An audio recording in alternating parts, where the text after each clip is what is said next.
Tonight, I'm challenging two of my karting champion friends to a battle. This is technically a hot lap shootout where the fastest lap wins, but I also have an even harder set of overtaking challenges to complete. Now, some of these overtaking maneuvers would be hard enough to execute even on an average driver, let alone a karting champion, so you'll have to watch to the end of the video to see if I pull them all off. Oh, and there's one more catch. There is a huge mix of driving talent on the grid today, ranging from people who have probably never karted before, all the way up to karting champions.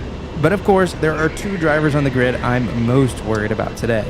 In front in the blue suit is Carlos, our team captain in the 24, and then behind him is Luca, one of my other teammates from the 24. We've never really all raced against each other at the same time, so it'll be interesting to see who comes out on top. And there's rain forecast, so that could really throw a wrench in the mix. After a lap of getting used to our karts and the conditions, Carlos and Luca had switched positions, and we'd caught up to this gigantic herd of karts, giving me the perfect opportunity to practice my overtaking skills. There's something so fun about carving through traffic like this. Now, Carlos and I took different lines here, which resulted in me getting the lead just marginally. Then my next challenge was to get past Luca and get some open air to try and put in a fast lap time.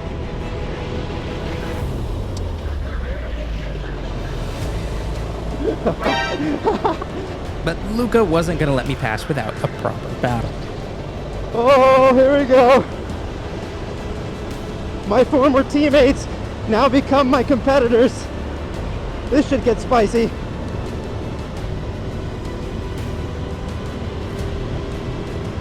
With Carlos and Luca battling hard behind me, I was starting to pull away. And if I was smart, I'd probably just put my head down and get a fast lap locked in since this is a qualifying session. But instead, I decided to let them around so I could try and check off some of my overtake challenges. It's worth noting that both of them are running lead because we're practicing for a race event, but I was already like 10 kilos overweight, so it was no issue for me. All right, let's see if I can overtake my former teammates for the 24-hour. They're both champions in karts, so I don't think it's going to be easy. And I've got someone behind me as well. Oh, that was a bit of a send. That's what you call a dive bomb. Now, I'm not gonna lie, you're gonna see some questionable moves throughout this session, but that's by far not the biggest variable we have to deal with. It's traffic that's this slow. You've probably heard me say it on this channel before, but it is way less dangerous racing against people who know what they're doing, even if they're driving way faster than people who are very unpredictable. So more than ever, we need to really keep our eyes as far forward as possible. Oh, you really closed the door there. Definitely optimistic, but I think that was a fair attempt.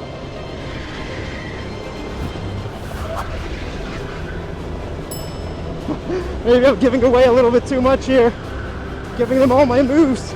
That move you just saw there was my go-to move in the Kart Race of Champions earlier this year. And while it was extremely successful, you can only really do it once or twice before the other drivers start to catch on to it. But luckily for me, I managed to sneak in another one on Luca before he had caught on to the move, which is known as selling the dummy. Oh, there's nothing better than just hacking around in go-karts with your friends, man. So much fun. It helps when your friends are fast too. Need to work on lightening my hands to the high speed. Oh, a bit too much understeer. Whoa, big oversteer for Luca. The farther into the session we go, I realize that Luca is definitely dealing with a lot more oversteer than I am, and I'm struggling with a bit of understeer. But luckily, I have a solution to fix it. Oh, yeah, nice bit of steering with the pedals there. That's when I'm using the brake and the throttle to rotate the car, or really the brake to rotate the car, and the throttle to stop the rotation of the car by squatting the rears down. This is a technique that ultimately won me championships in race cars, and it absolutely works in karting too. This is why if you watch a lot of onboards of race cars, sometimes the steering wheel doesn't even look like it's turning. That's known as neutral steer. There are so many driving techniques that I learned in the race car that I wish I had known when I started rental karting. So to help you guys, I created the ultimate rental kart driver development guide, which you can download completely for free using the link down in the description. All right, come on, let's push. I'm currently P1 in this practice session. Let's see if we can keep it that way. Whoa, whoa. That curve was aggressive. Jesus. Whoa. Oh, that was close. Oh, here come the lights. And as if this session wasn't spicy enough, the track is getting darker and darker by the minute, and it'll probably be pitch black by the end of this session. Plus, there's rain forecasted within the next 10 minutes. If the traffic is this sketchy in the dry, I can't imagine what it's going to be like when it gets wet. But really, I shouldn't even be thinking about the wet because I'm sandwiched right in between Carlos and Luca at the moment, and Luca is going ultra defensive. Now, I want you guys to really pay attention to this battle because you can learn a lot from this. Haha, that's how you call a switchback. Woo! Sorry, Luca. Oh, is he going to hold it, though? Oh, he's going to hold it. Okay. And that is why you do not celebrate too early. Luca's in defense mode now, so see if I can get around it. Ooh, we've got another track limits warning. Now, of course, the best way to overtake someone who's super defensive is to try and get the switchback, but that is much easier said than done. Big mistake. The second best way in a session like this is to utilize traffic to my advantage, so I just need to be as close to his bumper as possible, waiting for that traffic to mess him up. And then the third method to overtake a strong defender is just by keeping that pressure on. Eventually, he's gotta make a mistake. At least, I certainly hope so. We're also going to want to identify where his weak spot is. There's got to be one place on this track in particular that I am materially better than him. And if I had to guess, it's probably in this high-speed downhill S section, the exact area I made loads of overtakes in the Kart Race of Champions earlier this year.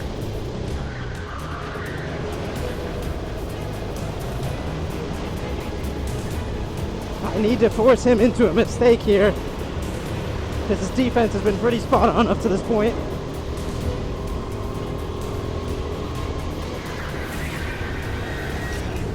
Oh, that was a bit cheeky of me to bump him.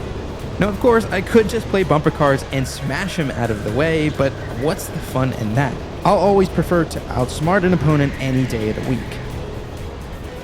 Whoa. Jesus Christ, that was close. So after that unfortunate encounter with the traffic, I'm now in the back of this 3-car train. Carlos, who's in front, is struggling with a slightly weaker motor, so what we don't want to do is have him get in between me and Luca, because then maybe Luca can just run away with him. But unfortunately for me, I'm currently stuck in a karting champion sandwich. Ooh. Oh, fair play, Luca, fair play. So now, being at the back of the pack, the smart thing would be to focus on my qualifying time. This might be the perfect scenario because I've got 2 karts in front of me pushing the air out of the way, effectively giving me a slipstream. And yes, these karts are fast enough to benefit from slipstream. The only problem is I'm probably a little bit too close on Carlos's bumper, so if he makes a mistake, I'm gonna make a mistake as well. The rain is coming, so hopefully this lap is good enough for pole position. God, that's got me twice now. Oh, that's so close. Whew. And that's why I always say it's way more dangerous to drive with unexperienced drivers than like a bunch of weapons, because the weapons actually kind of know what they're doing most of the time.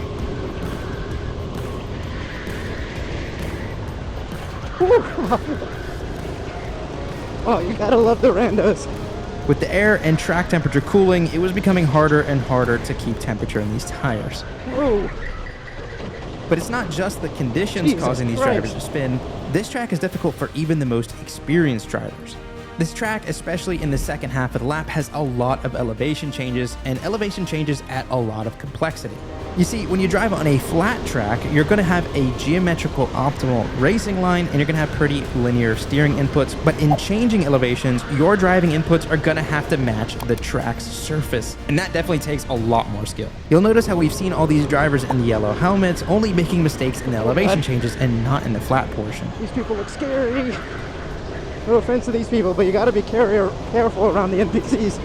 And to add insult to injury, the track is going to become even more unforgiving because I've started to notice rain on my visor, a condition I've not yet experienced at this track. And if this track is as hard as it is in the dry, I can't imagine what it's going to be like when it gets wet. Plus, Luca and Carlos warned me before the session started that it gets super slippery because of how much rubber gets put down. So now that the rain has started falling, the window to put in a fast lap time has closed. But fortunately for me, I've already bagged a 50.412, which puts me provisionally P1. And on top of that, I managed to pull off one last overtake before the rain got torrential. It's getting a bit wet now. And it didn't take long to really affect the grip levels. Oh my god, you can literally feel the cart getting light as the water starts to make the tires aquaplane. With the checkered flag on the horizon, unfortunately I still hadn't completed the dive bomb and switchback overtakes, but I did manage to pull off my other goal of getting the fastest lap of the session, even if it was only by 1/10 of a second. And if you guys want to beat your friends' lap times too, don't forget to download the free karting driver development guide using the link down in the description.